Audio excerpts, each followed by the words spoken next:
জমিতে সেচ দেওয়াকে কেন্দ্র করে সংঘর্ষ, নারীসহ আহত 22। দেশবাসীকে ইংরেজি নববর্ষের শুভেচ্ছা শেখ হাসিনার।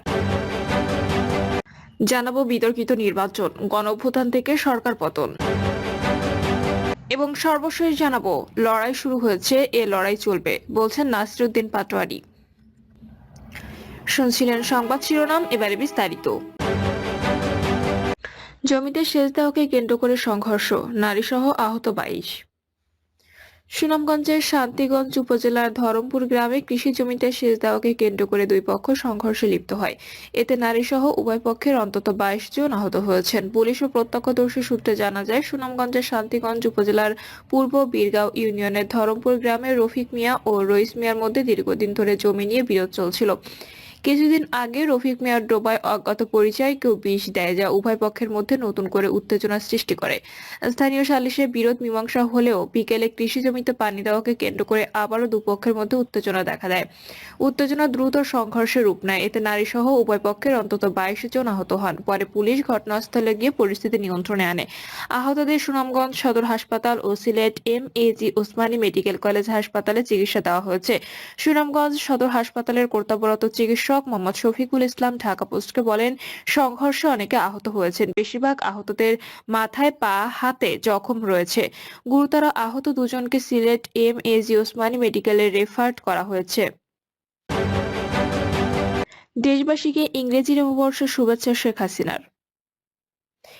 দেশবাসীকে ইংরেজি নববর্ষের শুভেচ্ছা জানিয়েছেন বাংলাদেশ আওয়ামী লীগের সভাপতি বঙ্গবন্ধু কন্যা শেখ হাসিনা। এক বিবৃতিতে দেশবাসীর প্রতি খ্রিস্টীয় নতুন বছর 2025-এর শুভেচ্ছা জানান তিনি। শেখ হাসিনা বলেন, স্বাভাবিকভাবেই আমার প্রত্যাশা থাকবে নতুন বছরের যাত্রার মধ্য দিয়ে বাংলাদেশ সামনের দিকে এগিয়ে যাবে। বাংলার জনগণ সুখী, সমৃদ্ধি ও শান্তিতে বসবাস করবে, কিন্তু এই প্রত্যাশার সঙ্গে প্রাপ্তির সম্ভাবনা যে ক্ষীণ থেকে ক্ষীণতর হয়ে যাচ্ছে, তা আমাদের আশাহত করে। 2024 সালের জুলাই মাসে শিক্ষার্থীদের আন্দোলনের আড়ালে দেশি বিদেশি ষড়যন্ত্রের মাধ্যমে সাংবিধানিকভাবে বৈধ সরকারকে হটানোর মধ্য দিয়ে একটি অসাংবিধানিক, অবৈধ ও অগণতান্ত্রিক গোষ্ঠী রাষ্ট্র ক্ষমতা দখল করে। তারা অবৈধভাবে ক্ষমতা দখলের পরপরই সমগ্র রাষ্ট্রযন্ত্রকে খোল নলচে বদলে ফেলে। আওয়ামী লীগের নেতৃত্বে পরিচালিত সরকারের আমলে অর্থনৈতিক ও আর্থসামাজিক ক্ষেত্রে অভূতপূর্ব উন্নয়ন অগ্রগতির বাংলাদেশ ছিল জগৎ সভায় প্রশংসিত। দেশের আইন শৃঙ্খলা পরিস্থিতি ছিল স্থিতিশীল, সাম্প্রদায়িক সম্প্রীতি ছিল। অথচ আজকে এই অবৈধ দখলদার গোষ্ঠী বাংলাদেশের অগ্রযাত্রাকে বিনষ্ট করেছে। আইন শৃঙ্খলা পরিস্থিতি একেবারে তলানিতে। খুন, ছিনতাই, রাহাজানি, ডাকাতি প্রভৃতি নিত্য নৈমিত্তিক ঘটনা, মানুষের জানমালের কোনো নিরাপত্তা নেই। সাম্প্রদায়িক সম্প্রীতি গভীর সংকটে। হাজার হাজার আওয়ামী লীগের নেতাকর্মী ও পুলিশ বাহিনীর সদস্যদের হত্যার পাশাপাশি হিন্দু, বৌদ্ধ, খ্রিস্টান সহ অন্যান্য সম্প্রদায় ও জাতিগোষ্ঠীর মানুষের উপর নির্বিচারে আক্রমণ চালিয়ে হত্যাযজ্ঞ চালানো হয়, যা গণহত্যার শামিল। একের পর এক অপরাধ সংঘটিত হতে থাকলেও অপরাধীদের আইনের আওতায় আনার ক্ষেত্রে সরকারের পক্ষ থেকে কোনো তৎপরতা নেই। বরং এ সকল অপরাধীদের প্রতি পক্ষপাত দুষ্ট থেকে সরকার তাদের দিয়ে সন্ত্রাস চালিয়ে আওয়ামী লীগের নেতাকর্মীদের উপর অকথ্য নির্যাতন ও হামলা চালাচ্ছে। বাক স্বাধীনতার উন্মুক্ত দ্বারকে চরমভাবে রুদ্ধ করা হয়েছে। কেউ এই ফ্যাসিস্ট ইউনূস সরকারের বিরুদ্ধে সোচ্চার হচ্ছে, তাকে চরম মূল্য দিতে হচ্ছে। এমনকি তাদের বেঁচে থাকার অধিকারও কেড়ে নেওয়া হচ্ছে। বিচারহীনভাবে গণগ্রেপ্তার দেওয়া করা হচ্ছে। আমি সহ আওয়ামী লীগের নেতাকর্মী এবং অন্যান্য দলের নেতৃবৃন্দ সহ মুক্তিযুদ্ধের পক্ষের প্রগতিশীল মানুষদের বিরুদ্ধে পাইকারি হারে রাজনৈতিক হয়রানিমূলক, মিথ্যা ও বানোয়াট হত্যা মামলা দেয়া হয়েছে এবং প্রহসনমূলক বিচারের নাটক মঞ্চস্থ করা হচ্ছে। আবার নিত্য প্রয়োজনীয় পণ্যের মূল্যের ঊর্ধ্বগতির কষাঘাতে জর্জরিত সাধারণ মানুষের জীবন অবর্ণনীয় অত্যাচার, নির্যাতন ও জালিমের শাসন কায়েমের মাধ্যমে বাংলাদেশকে তারা এক টুকরো নরকে পরিণত করেছে। এই ভয়ঙ্কর পরিস্থিতির মুখোমুখি হয়ে আগামী বছর কতটুকু শুভ বার্তা নিয়ে আসবে তা নিয়ে জনমনে গভীর উদ্বেগ দেখা দিয়েছে। আওয়ামী লীগ সভাপতি বলেন, স্বাভাবিক নিয়মেই সময়ের কাঁটাঘোরে ক্যালেন্ডারের পাতা উল্টে নতুন বছর এসে কড়া নাড়ে। সময়, সমাজ ও সভ্যতার সামনের দিকে এগিয়ে চলে, কিন্তু 2024 সালের জুলাইয়ের মাসের পর মাস থেকে বাংলাদেশের অর্থনৈতিক অগ্রগতি থমকে দেওয়া হয়েছে।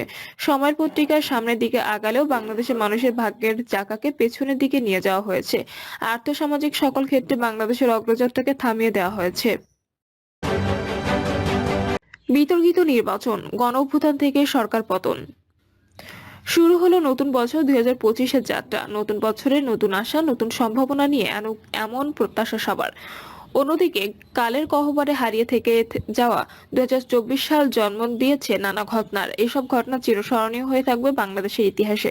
2024 সালের শুরুতে অনুষ্ঠিত হয় দ্বাদশ জাতীয় সংসদ নির্বাচন। টানা চতুর্থবারের মতো ক্ষমতায় আসে আওয়ামী লীগ সরকার। বছরের মাঝামাঝি সময়ে বের হয়ে আসতে থাকে দুর্নীতির একের পর এক চাঞ্চল্যকর তথ্য। এসব ঘটনা একদিকে যেমন জনমনে ক্ষোভের সঞ্চার করে, তেমনি চরমভাবে বিব্রত হয় আওয়ামী লীগ সরকার। এরই ধারাবাহিকতায় হাইকোর্টের একটি রায়কে কেন্দ্র করে শুরু হয় বৈষম্য বিরোধী ছাত্র আন্দোলন। আন্দোলন দমনে আওয়ামী লীগ সরকার সীমাহীন বল প্রয়োগ এবং নির্বিচারে শিক্ষার্থী হত্যার মতো ঘটনা ঘটায়। এক পর্যায়ে কোঠা আন্দোলন রূপ নেয় সরকার পতনের এক দফা আন্দোলনে। শিক্ষার্থীদের তীব্র আন্দোলনের মুখে 5ই আগস্ট পতন হয় দীর্ঘ 15 বছরের অধিক সময় ধরে ক্ষমতায় থাকা ফ্যাসিস্ট আওয়ামী লীগ সরকারের। তৎকালীন প্রধানমন্ত্রী শেখ হাসিনা ভারতে পালিয়ে যেতে বাধ্য হন। দেশের ইতিহাসে শুরু হয় নতুন এক অধ্যায়। 2024 সালের 7ই জানুয়ারি অনুষ্ঠিত হয় দ্বাদশ জাতীয় সংসদ নির্বাচন। এই নির্বাচনে 298টি আসনের মধ্যে 223টি জয়লাভ করে আওয়ামী লীগ। এরপর স্বতন্ত্র প্রার্থীরা জয় পান 61টি আসনে। জাতীয় সংসদে প্রধান বিরোধী দল জাতীয় পার্টি পায় মাত্র 11টি আসন। আওয়ামী লীগ সভাপতি শেখ হাসিনা পঞ্চমবারের মতো প্রধানমন্ত্রী হন। তবে এ নির্বাচন দেশ ও আন্তর্জাতিক মহলে বিতর্কের জন্ম দেয়। কারণ দেশের অন্যতম প্রধান রাজনৈতিক দল বিএনপি সহ শরিক দলগুলো এ নির্বাচন বর্জন করে। তারা এটিকে ডামি নির্বাচন হিসেবে আখ্যা দেয়। নির্বাচনের প্রায় 3 সপ্তাহ পর ফেব্রুয়ারি মাসে নতুন করে সরকার পতনের আন্দোলন শুরু করে বিএনপি। যদিও মাঠের রাজনীতিতে সেভাবে সক্রিয় হতে দেখা যায়নি তাদের। পুলিশের প্রভাবশালী কর্মকর্তা বেনজির আহমেদ 2020 সালে এপ্রিল থেকে 2022 সালের সেপ্টেম্বর পর্যন্ত তিনি পুলিশের মহাপরিদর্শক ছিলেন। 2015 সালের জানুয়ারি থেকে 2020 সালের এপ্রিল পর্যন্ত র্যাবের মহাপরিচালক ছিলেন তিনি।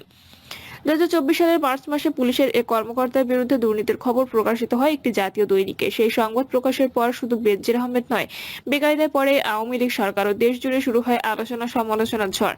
এক পর্যায়ে অনেকটা বাধ্য হয়ে তৎকালীন সরকার ও দুর্নীতিবাজের বিরুদ্ধে পদক্ষেপ গ্রহণ শুরু করে। বিষয়টি জানতে পেরে দেশ ছেড়ে পালিয়ে যান পুলিশের সাবেক আইজিপি। দুদকের অনুসন্ধানে জানা যায় বেনজির আহমেদ ও তার পরিবারের 621 বিঘা জমি, 19টি কোম্পানির শেয়ার, গুলশানের 4টি ফ্ল্যাট, 30 লাখ টাকা সঞ্চয়পত্র, 33টি ব্যাংক হিসাব এবং 3টি বিও হিসাব অর্থাৎ শেয়ার ব্যবসার বেনিফিশিয়ারি ওনার্স অ্যাকাউন্ট খুঁজে পাওয়া গেছে। দুদকের আবেদনের পরিপ্রেক্ষিতে আদালত এসব সম্পদ জব্দ ও অবরুদ্ধের আদেশ দেন। বৈষম্য বিরোধী ছাত্র আন্দোলনের ব্যানারে কোটা সংস্কার আন্দোলন শুরু হয় গত 1 জুলাই। বাংলাদেশের ইতিহাসে ঠাঁই করে নেওয়া এই আন্দোলন থেকে ঘটে সরকার পতন।